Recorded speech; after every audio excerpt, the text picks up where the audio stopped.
Cristo é minha rocha forte, pois nele seguro estou. Cristo é minha rocha. Que bom poder ver você aqui conosco nessa manhã. Que bom que você tirou parte do seu tempo, do seu dia, para estar aí do outro lado nos acompanhando. Nosso Senhor Jesus abençoe ricamente cada um de nós, cada um de vocês, que no dia de hoje possamos contemplar a glória do Senhor, a grandeza do Senhor, a majestade do Senhor, nas pequenas e nas grandes coisas. Antes de tratarmos um assunto muito bacana aqui nessa manhã, assim, espero no Senhor poder falar o coração dos irmãos, eu quero ler 3 passagens, fazer um comentário um tanto quanto animador aos irmãos, e depois a gente pode falar mais sobre isso ao longo dos dias. No ano em que morreu o rei Uzias, eu vi também ao Senhor assentado sobre um alto e sublime trono, e a cauda do seu manto enchia o templo. Serafins estavam por cima dele, e cada um tinha 6 asas. Com 2 asas cobriam seus rostos, com 2 cobriam seus pés, e com 2 voavam, e clamavam uns aos outros, dizendo: Santo, Santo, Santo é o Senhor dos exércitos. Toda a terra está cheia da sua glória. Isaías 6, de 1 a 3. Porque a terra se encherá do conhecimento e da glória do Senhor, como as águas cobrem o mar. Abacuque 2, 14. Os céus declaram a glória de Deus, e o firmamento anuncia as suas obras, as obras das suas mãos. Um dia faz declaração a outro dia, uma noite mostra a sabedoria a outra noite. Não há linguagem nem fala onde não se ouça a sua voz. A sua linha se estende por toda a terra, e as suas palavras até o fim do mundo. Nele pôs uma tenda para o sol. Não sei como você tem contemplado a glória de Deus. Quando acordamos nessa manhã e olhamos o sol raiando, o dia claro, olhamos para a mata à frente de nossas casas e percebemos várias tonalidades de verde. Olhamos para o riacho correndo para o mar, olhamos para a imensidão do mar, para a quantidade de espécies de peixes que ali existe, para a natureza em si, quantidade de espécies. Quando olhamos para o espelho, contemplamos na criação a glória do Senhor. Quando olhamos para o irmão, para a irmã, para a igreja, contemplamos a glória do Senhor.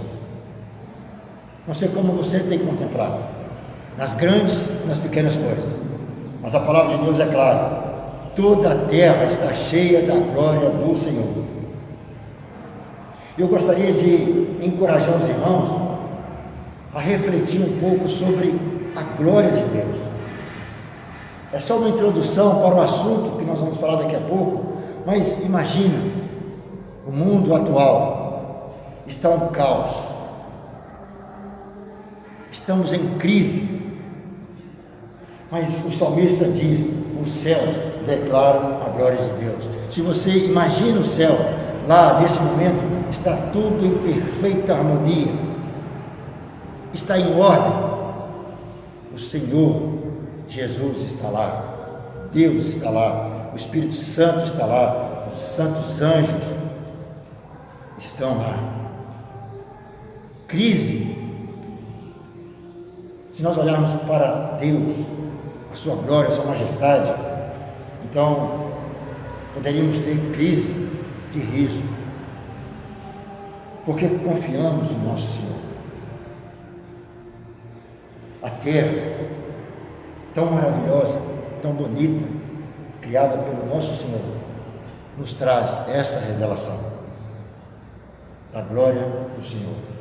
Mas pense no céu, não há problemas lá, Não há crise lá, não há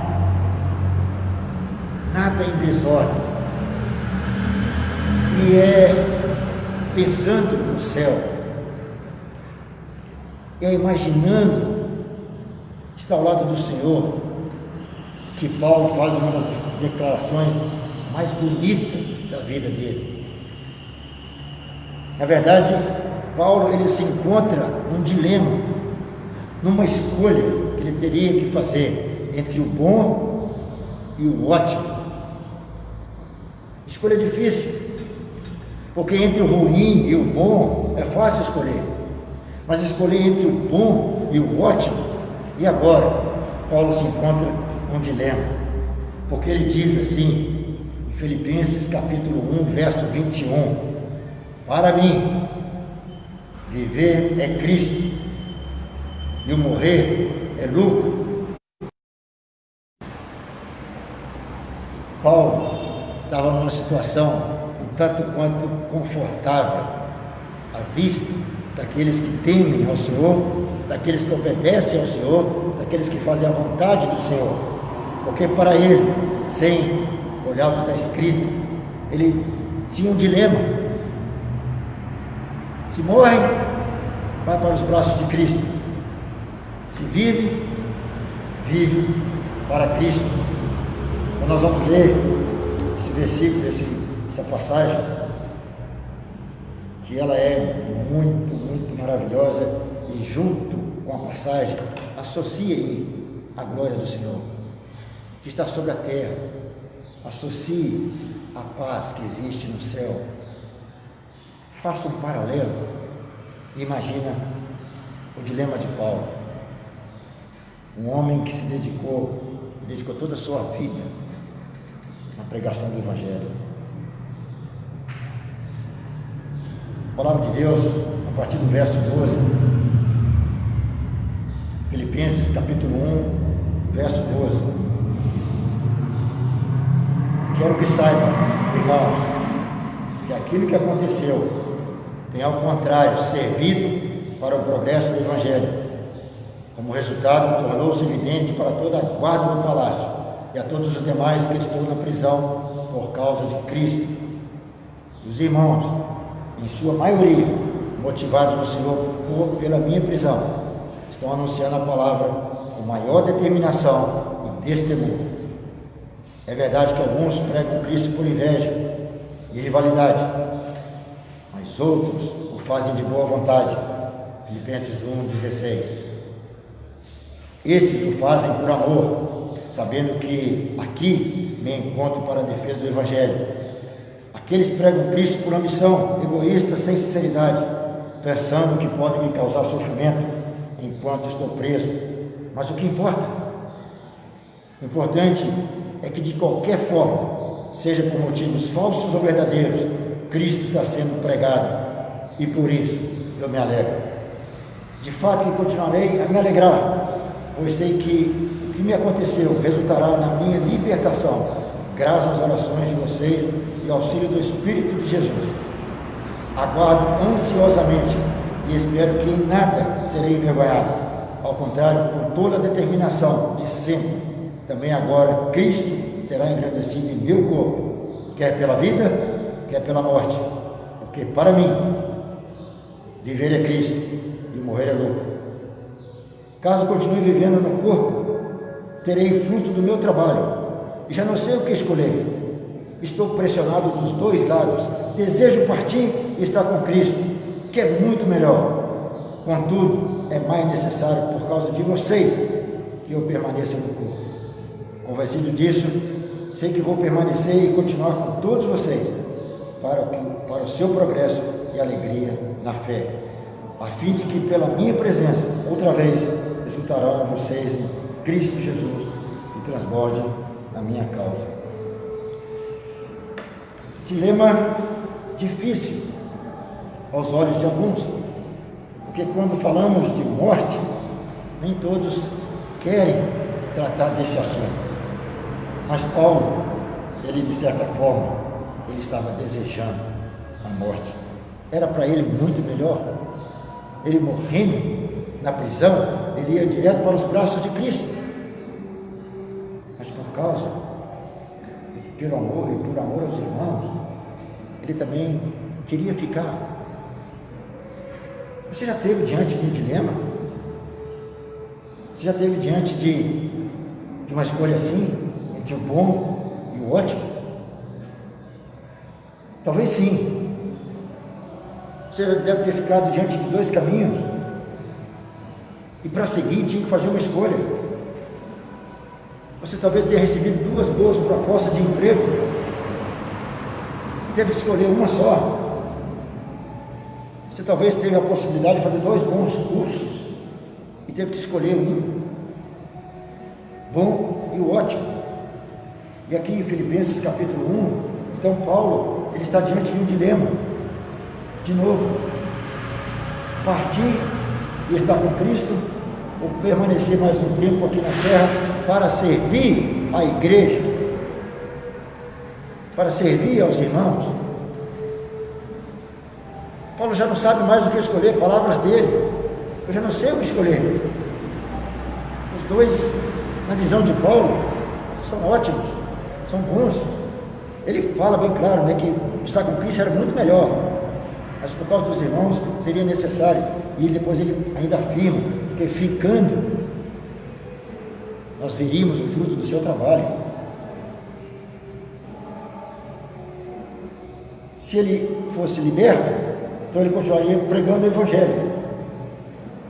Se ele morresse, ele ia direto para os braços de Jesus, lá onde está tudo em ordem, lá onde ele ia desfrutar da verdadeira paz que ele já tinha. Ele alegrava. Os sofrimentos de Paulo não impediam ele de pregar o Evangelho, não impedia de servir a Cristo, não impedia de estar junto com os irmãos. Nós vamos ver um texto em 2 Coríntios capítulo 11 que deixa bem claro que Paulo, ele era zeloso para com os irmãos. Paulo tinha que escolher. E Paulo, ele até expressa o desejo de permanecer mais um pouco e ajudar os filipenses a crescerem na fé.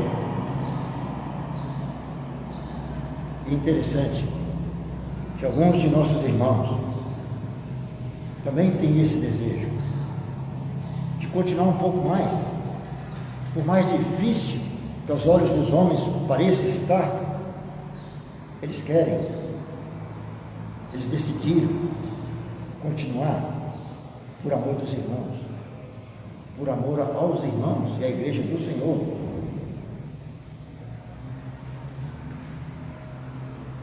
Mas interessante também em Filipenses não é mostrar o que Paulo desejava, mas o que motivava ele a desejar uma coisa ou outra. Qual é a principal preocupação do apóstolo Paulo? Por que ele continuava, ou porque ele desejava, ou porque ele queria ficar na terra e servir a igreja? O que motivava ele a partir e estar com Cristo? Não era o interesse próprio. Às vezes pegamos numa situação tão egoísta, as coisas não estão bem em nossas vidas, e pedimos Deus a morte. Alguns de nós já falamos isso, já expressamos dessa forma.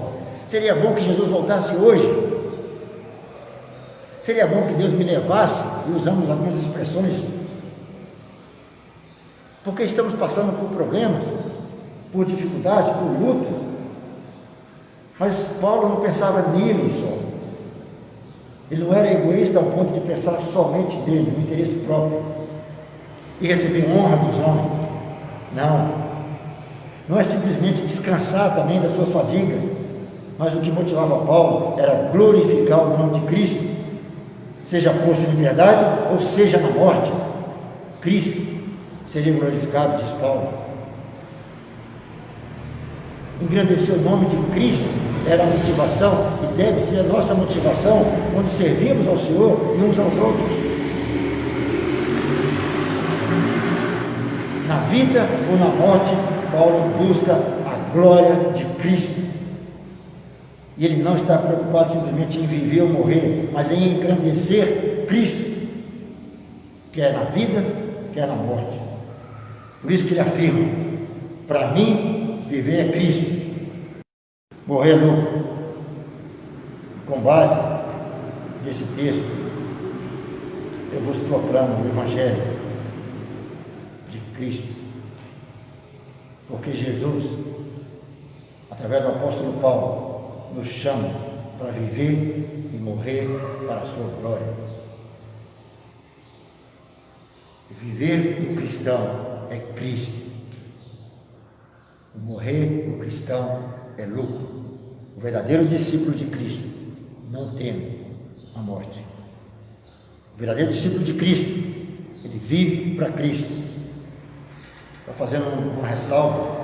É muito comum a gente correr, quando falamos de Paulo, para dizer que Paulo era e até pregamos sobre Paulo, quando falamos que Paulo, antes de conhecer Cristo, ele era determinado, ele era eficiente, ele era zeloso no que ele fazia, e agora com Cristo muito mais. Precisamos concentrar nossos pensamentos em Cristo, porque o que motivava Cristo não é o trabalho passado, o que motivava Paulo, desculpe, não é o trabalho que ele fazia no passado, e sim Cristo agora na vida dele. Cristo fazia e faz a diferença na vida de qualquer pessoa que se entrega por completo a Ele. A entrega ao Senhor deve ser completa, e Cristo vai te usar conforme a vontade dEle. Então, se Paulo ele era bom no que fazia, e ele mesmo disse isso, com Cristo, uma motivação maior, ele fazia muito mais. Por isso, o dilema: se eu vou, Jesus; se eu fico, servir aos irmãos. Os dois enchem os olhos de Paulo, alegra o coração de Paulo. Um, muito melhor, e o outro o satisfaria, realizando a vontade de Deus e glorificando a Jesus. Paulo revela algumas razões que o deixam alegre, apesar de ele estar preso. Primeiro, a cooperação dos filipenses no Evangelho. Jesus estava sendo pregado, e lembra, os motivos, as razões que estavam sendo pregadas, não importava para Paulo, importava que Jesus estava sendo pregado. Nós precisamos aprender com esses irmãos a pregar Jesus, que seja de boa vontade, que aprendemos hoje, e sabemos hoje, que precisamos anunciar o Evangelho como mandamento do Senhor. A súplica daqueles irmãos por ele, e eles oravam para que de maneira alguma Paulo fosse envergonhado, mas que engrandecesse a Cristo nas duas situações. Os irmãos estavam intercedendo por Paulo e oravam sem cessar, oravam insistentemente. A alegria de Paulo, a principal alegria de Paulo, e a paixão de qualquer apóstolo e discípulo de Cristo, é engrandecer o nome de Cristo. Paulo sabia que a razão da sua existência era Cristo, e nós deveremos ter esse mesmo pensamento. Existimos por causa de Cristo e para Cristo, somos seus discípulos, e Cristo nos comprou e nos lavou com o seu precioso sangue. Pertencemos ao Senhor e devemos viver para o Senhor.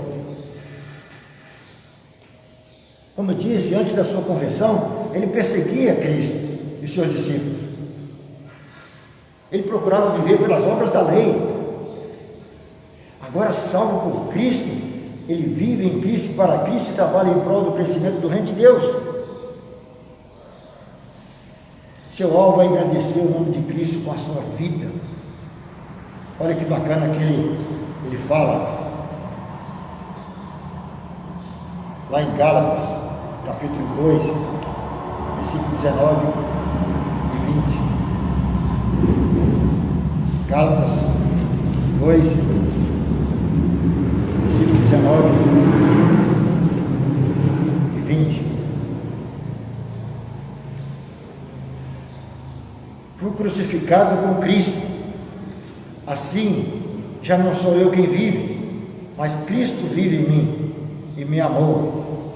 A vida que agora vivo no corpo, vivo pela fé no Filho de Deus, que me amou e se entregou por mim. Paulo deixa bem claro que ele foi crucificado com Cristo, e não é mais ele que vive, sim Cristo que vive nele. E aqui ele afirma que para ele viver é Cristo. Paulo, novamente, ele revela que o seu desejo pessoal é viver para Cristo, e apresenta um contraste entre ele e os pregadores naquela época que pregavam por inveja e discórdia. Paulo pregava por amor à igreja para a glória de Cristo. Por isso que eu disse, não importa, mas seria ótimo que você e eu, que nós pregássemos Jesus por amor. Viver para Cristo é viver de modo digno do Evangelho. Viver moldando nossos padrões de acordo com a palavra de Deus. Viver nossa vida de acordo com os ensinamentos de Cristo. Viver de modo digno é deixar para trás os pecados, todos eles. É não se conformar com esse mundo. Viver para Cristo é esvaziar de si mesmo e se encher de Cristo, e deixar Cristo conduzir a sua vida. É imitar a Cristo e seguir os seus mandamentos. É ser humilde, estar disposto a servir uns aos outros de uma forma prática de viver para Cristo. E você vê isso em Filipenses 2, de 1 a 5. O viver é Cristo para o cristão, é quando ele padece por amor de Cristo. O viver de modo digno do Evangelho leva à perseguição. Paulo estava preso, não porque cometeu algum crime, mas por causa da e pela causa de Cristo. Você, meu irmão, minha irmã, já sofreu alguma vez por causa da sua fé em Cristo? Repetindo a pergunta, por causa da sua fé em Cristo, você já sofreu alguma vez? Se sim, então você está glorificando a Cristo na sua vida. O viver para Cristo, para o cristão, é quando ele ama a igreja de Cristo. O viver para Cristo de um discípulo, obediente ao Senhor, é quando ele ama a igreja de Cristo. Paulo amava as igrejas de Cristo e se preocupava com ela. Ele tinha um amor tão profundo pela igreja de Filipe, porque ele fundou aquela igreja, um trabalho missionário com suor. Ele orava insistentemente por aqueles irmãos. Só um parêntese, mais uma vez. Amamos a igreja do Senhor? Importamos uns com os outros? Eu gostaria de poder demonstrar esse amor na prática. E às vezes tenho tentado. Não sou perfeito, não estou isento do pecado. Clamo a Deus todos os dias, todas as manhãs, para ter misericórdia de mim, me perdoar os pensamentos, os maus pensamentos, as atitudes. Contudo, eu não deixo de orar por nenhum de meus irmãos. Hoje pela manhã estávamos conversando a respeito de alguns irmãos que nem nunca vimos, mas são nossos irmãos, que conhecemos nesses últimos tempos pelas redes sociais, e irmãos que nos amam de uma forma incrível, incomparável. Nunca nos viu, nos ouve, assiste de vez em quando algumas aulas conosco, mas tem uma alegria imensa quando estão ali com aquele tempo conosco, ainda que seja online. De vez em quando os irmãos saem da sala de aula e ficamos até quase 10 horas da noite conversando Havaí, Caco Pessoa e Sardinha. Ficamos ali batendo papo sobre a aula e alegrando e sorrindo. Algumas irmãs estão estudando também com Gênesis e fica lá conversando horas e horas. Amar a igreja de Cristo, é realmente se importar com cada um, se preocupar com cada um, porque mesmo preso, Paulo encorajou os irmãos a serem alegres na fé. Ele desejava permanecer mais tempo para ajudar os filipenses a crescerem na fé. Por que Paulo amava a igreja?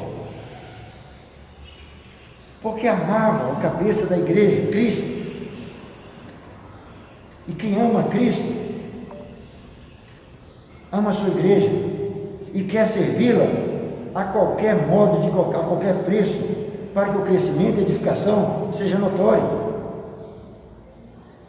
Se eu e você dizemos que amamos a Cristo, nós precisamos viver para Ele, e em função da sua igreja.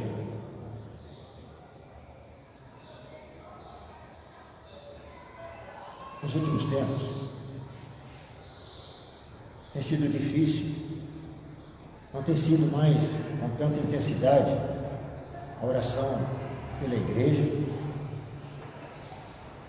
Não se chora pelas fraquezas da igreja, pelas dificuldades. Deixamos de congregar com os santos de uma forma muito fácil. Acredite, quando paramos de orar com intensidade, quando não derramamos lágrimas com franqueza pelos irmãos, pela igreja, pelos servos, quando deixamos de congregar, como é costume de alguns, estamos nos enganando.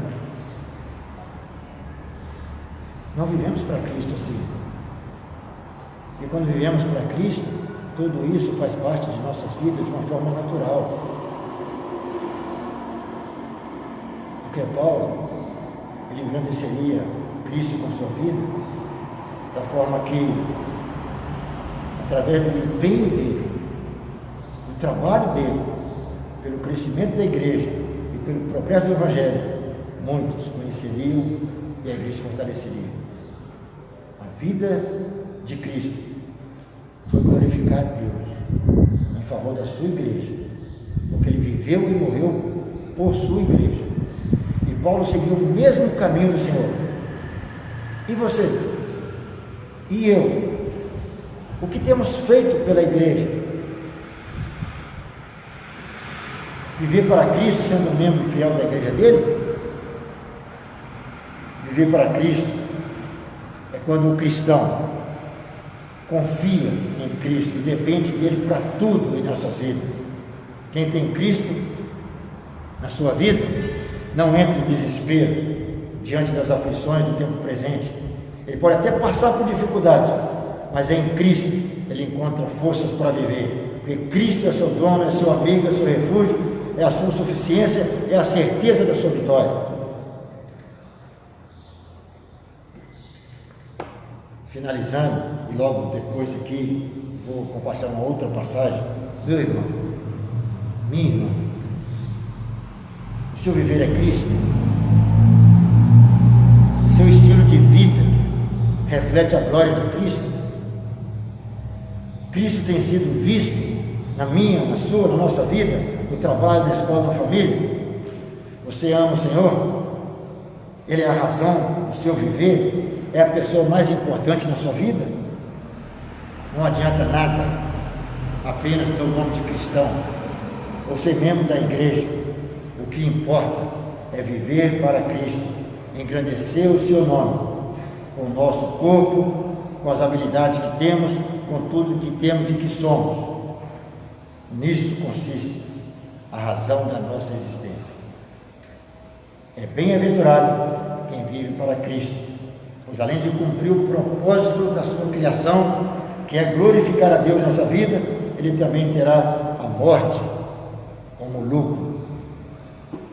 E esse seria o segundo assunto, mas fica para outro dia. Irmãos, o apóstolo Paulo, quando ele fala de viver e cuidar da igreja, olha o que ele deixa registrado em uma das suas cartas aos Coríntios. O zelo que eu tenho por vocês é um zelo que vem de Deus. Eu os prometi a um único marido, Cristo, querendo apresentar-vos a Ele como uma virgem pura.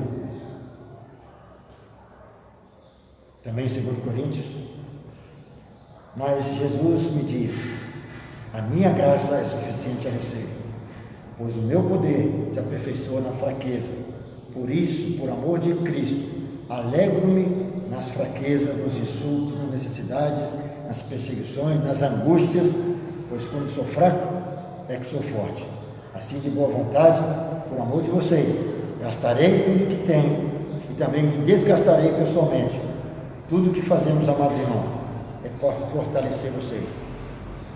O apóstolo Paulo, o tempo todo, o seu viver a Cristo e viver para Cristo, os irmãos, a igreja era a sua prioridade. E nós temos tomado algumas decisões. Como nós falamos aqui agora, decisões boas e decisões ótimas. Nós decidimos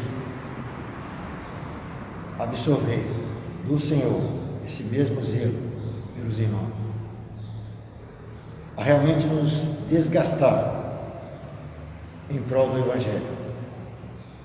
Como nós falamos há uns dias atrás, há muitas pessoas que precisam ouvir a respeito de Cristo, mas há muitas que precisam de cuidados. Nós já fazemos nossas orações todos os dias pensando em cada um de vocês. Dedicamos nosso tempo para interceder por cada um de vocês. Nós amamos vocês, preocupamos com vocês, encorajamos cada um de vocês a estarem presentes, quer via Facebook, YouTube, quer presencial. Encorajamos a cada um de vocês a estudar fielmente a palavra do Senhor, a dedicar-se ao ensino, porque quando a igreja começou, eles perseveravam no ensino dos apóstolos. Nós precisamos perseverar nos estudos, na comunhão, nas orações, no partir do pão. Eu não sei o que nós podemos fazer mais para ajudar você. Não sei como é que nós podemos te abençoar nesse dia, nessa semana que começa. Mas se podemos, irmãos, como Isaías deixou bem claro, se você continua lendo o texto de Isaías, então o anjo do Senhor coloca uma brasa na boca de Isaías e perdoa os pecados dele, e ele diz: eis-me aqui, envia-me a mim. Estamos nos disponibilizando para orar com você, para ajudar você. Se de alguma forma pudermos suprir a sua necessidade, então faremos. Que Deus nos abençoe. Temos um dia maravilhoso na tua presença.